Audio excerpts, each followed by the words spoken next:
ladies and gentlemen. There is a peculiar kind of darkness that walks among us, not with weapons, not with raised voices, but with an insidious silence, a calculated gaze, a whisper woven with venom. It is the hatred that does not announce itself. It does not strike in fury, nor does it seek an open battlefield. Instead, it lingers in the shadows, eroding you piece by piece until you question your very existence. When it is deep and unrelenting, does not always arrive with a storm. It does not always announce itself with raised voices, angry outbursts, or direct confrontation. No, true hatred is far more insidious, far more strategic. It is a silent weapon, wielded not with words but with carefully orchestrated actions that are designed to dismantle you piece by piece. It seeps into the spaces between interactions, lurking behind dismissive glances, forced politeness, and carefully measured silence. It is a force that does not strike in one devastating blow, but rather erodes, like water over stone, until the very core of your being begins to question itself. They do not always resort to physical or verbal aggression. In fact, such overt hostility would be too obvious, too crude. Instead, they work in subtler ways, ensuring that their hatred is felt rather than seen. Their silence speaks volumes, their avoidance is a message, and their lack of acknowledgement is a calculated strike.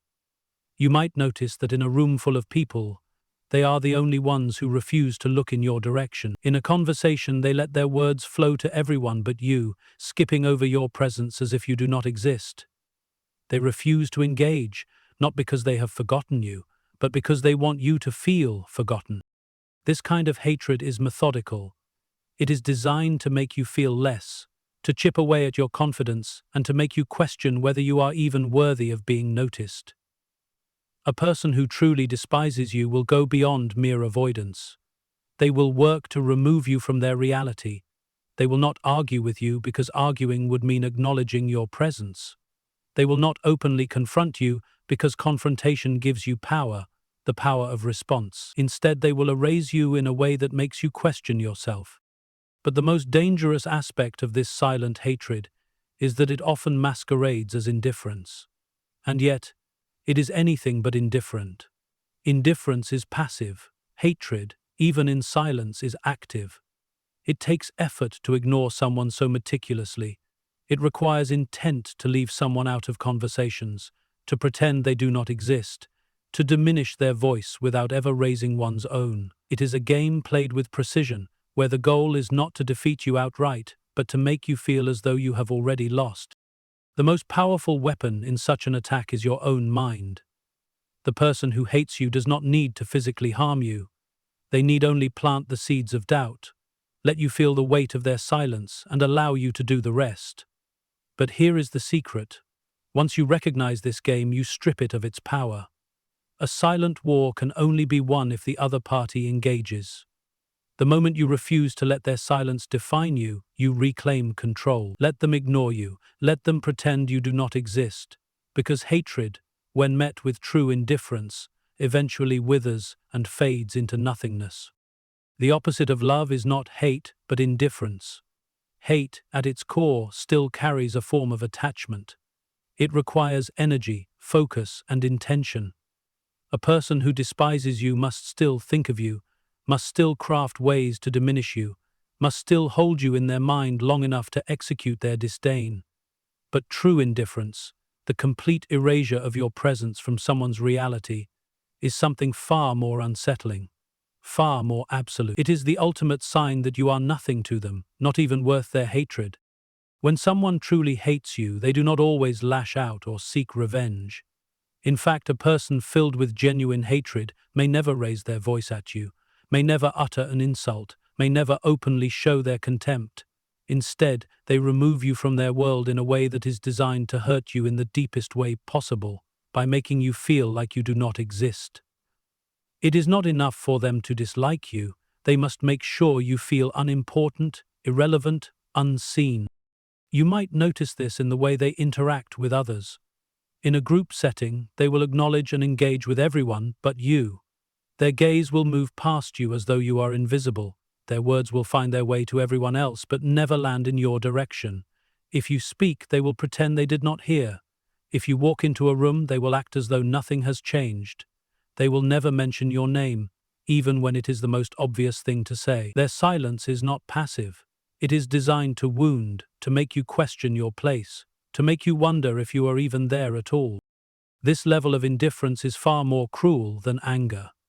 Anger at least acknowledges you. A person who is angry at you still believes that you matter enough to react to. Their emotions are proof that you hold some power over them, even if it is a negative one. But indifference strips you of even that. It tells you that, in their world, you hold no weight, no significance, no value. It is a declaration that you are unworthy of any reaction at all. This is what makes true hatred so difficult to fight. It does not give you a target. You cannot argue with someone who refuses to acknowledge you. You cannot confront someone who acts as if you are air. You cannot force an emotional reaction from someone who has decided that you do not matter. And so, the weight of that silence begins to settle on your shoulders, pushing you further into self-doubt, making you wonder if you are truly as insignificant as they want you to believe. But here is the truth. Their indifference is not a reflection of your worth. It is a reflection of their intent. They want you to feel small. They want you to feel erased. The only way to counter this is to refuse to shrink. Do not chase their acknowledgement. Do not seek their validation. Indifference, when met with indifference, becomes powerless. And in the end, the only thing more unsettling than being erased by someone who hates you is refusing to let it affect you at all. It does not always manifest in visible hostility. Instead, it often takes a far more calculated and insidious form: manipulation and deception. A person who truly despises you may not always choose direct conflict. That would be too obvious, too confrontational, too easily countered. Instead, they operate in the shadows, distorting reality, twisting narratives, and subtly influencing those around you in ways that you may not even notice until the damage is done. Manipulation is the most sophisticated weapon of a true hater. They will never attack you outright because open aggression gives you a chance to defend yourself. Instead, they chip away at your foundation, planting seeds of doubt in the minds of others, turning your friends into skeptics, your allies into critics, and your confidence into uncertainty. They use subtle half-truths, carefully chosen words, and strategic omissions to reshape how others perceive you. And the worst part, they do it so masterfully that by the time you realize what is happening, the damage is already irreversible. One of the most common tactics is social sabotage. A person who truly despises you does not want to see you succeed. Not in relationships, not in your career, not in life. But they will not openly oppose you either. Instead, they spread small whispers, well-placed doubts, seemingly innocent observations that, when repeated often enough, begin to take root in the minds of those around you. I'm not saying anything bad, but have you noticed how they always, "I don't want to assume, but I heard," these phrases, small and seemingly insignificant, are the threads of a web designed to entangle you. Another tactic is creating illusions of failure. They will subtly maneuver situations to ensure you struggle. Perhaps they forget to pass on critical information that you need to succeed. Perhaps they give you misleading advice, disguised as helpful guidance. Perhaps they quietly influence decisions behind the scenes, so that opportunities slip away before you even knew they existed. And when things start falling apart, they step back, feigning innocence, watching as you stumble, while ensuring they are nowhere near to be blamed. Deception is another powerful tool in their arsenal. They rewrite history, alter perceptions, and make others question what they once knew to be true. They play the victim when needed, paint themselves as misunderstood, and cast you as the aggressor, even when you have done nothing wrong. They manipulate emotions, presenting themselves as reasonable, while subtly framing you as unstable, irrational, or problematic. They do not attack head-on. They create an environment where you are forced into a defensive position, where no matter what you do, you seem to be proving them right. This form of hatred is not about destruction through force. It is about making you unravel from within. It is designed to make you doubt yourself, question your own experiences, and ultimately become your own undoing. And that is why the only way to fight such hatred is not with counterattacks, but with clarity. Recognize the game. See it for what it is. Do not fall into their trap. The truth, in the end, is their greatest enemy, because no matter how intricate their deception, reality will always find a way to reveal itself. In its purest and most dangerous form, seeks not just to oppose you, but to strip you of your dignity. A person who truly despises you will not be satisfied with merely disliking you from a distance. They will go out of their way to ensure that you feel small, unworthy, and invisible. This is not just about disagreement or resentment. This is about erasure. It is about making sure that in their world and the world around them, you are reduced to nothing more than an afterthought. The denial of dignity takes many forms, and it is always intentional. It may come as mockery, where every word you speak is twisted into a joke, not to amuse but to belittle. It may come as condescension, where your thoughts, feelings, and efforts are brushed aside as if they were insignificant. It may come as passive dismissal, where you are ignored even in moments when acknowledgement is the bare minimum of human decency. No matter the method, the goal is the same: to make you question your own worth. This kind of hatred is particularly cruel because it does not always present itself as open hostility. It is often wrapped in a thin veil of politeness, disguised as a joke, or hidden within seemingly harmless indifference. A person who truly despises you does not need to shout at you. They can achieve far more with a smirk, a scoff, a deliberate pause before moving on, as if you had never spoken. They can undermine you with a single glance, a carefully timed sigh, a calculated silence when you most need support. This form of hatred manifests through the consistent undervaluing of your contributions. You may find that your ideas, no matter how insightful, are conveniently overlooked, only to be repeated and accepted when voiced by someone else. You may find that your hard work is never acknowledged, your success is diminished, your efforts treated as if they were meaningless. Your presence in the room is tolerated, but your importance within it is denied. This can be even more damaging. A person who truly hates you will not allow you to exist in their space as an equal. They will undermine your achievements, scoff at your aspirations, and ensure that every step you take forward is met with resistance, however subtle. When something good happens in your life, they will downplay it, suggesting that it was luck rather than skill, circumstance rather than effort. When you struggle, they will not offer a hand. Instead, they will quietly revel in your hardships, taking satisfaction in seeing you falter. But here is the truth. Dignity is not something that can be taken from you. It is something you must refuse to surrender. The moment you recognize this game, you reclaim your power. Their denial of your worth does not make you worthless. Their refusal to acknowledge your strength does not make you weak.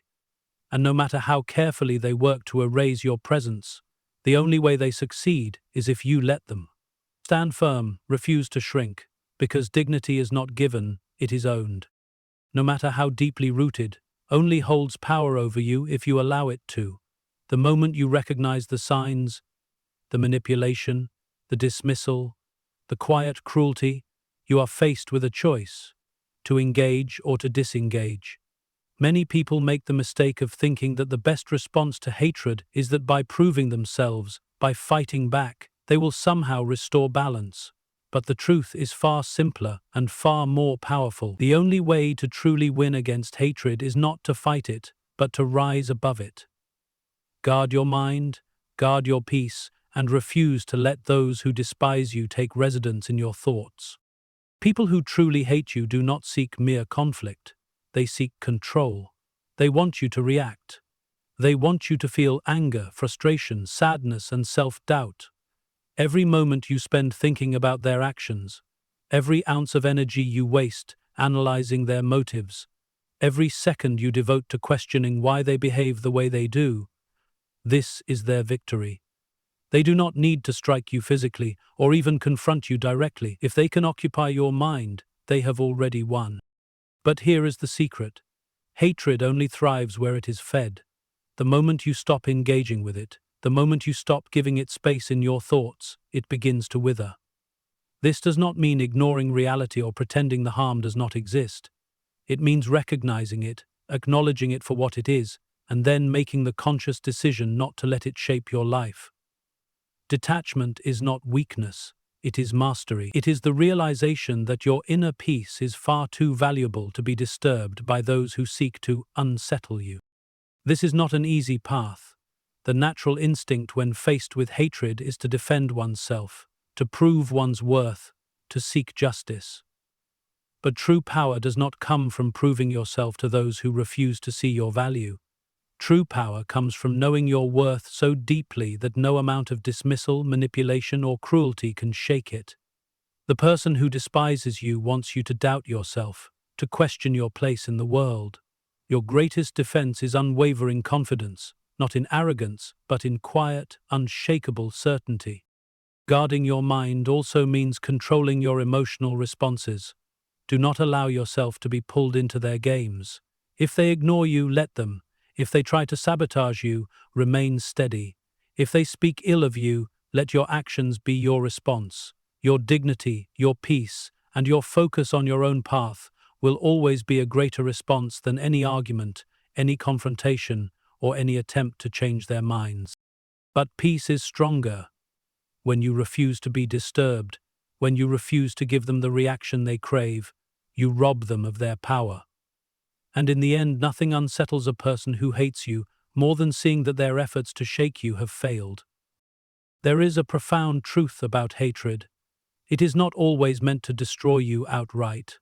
More often than not, it is designed to consume you from within, to make you question yourself, to turn your own mind into a battlefield.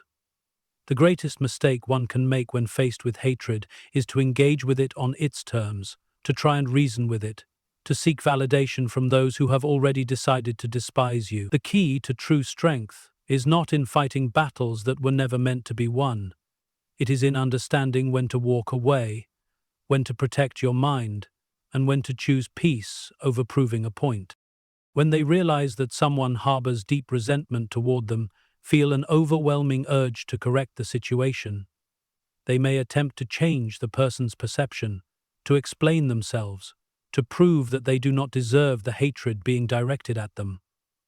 This is a dangerous trap, because the truth is, a person who truly despises you has already made up their mind. No amount of justification, no attempt at reconciliation, no display of kindness will change the fact that their hatred is not rooted in logic, it is rooted in their own nature.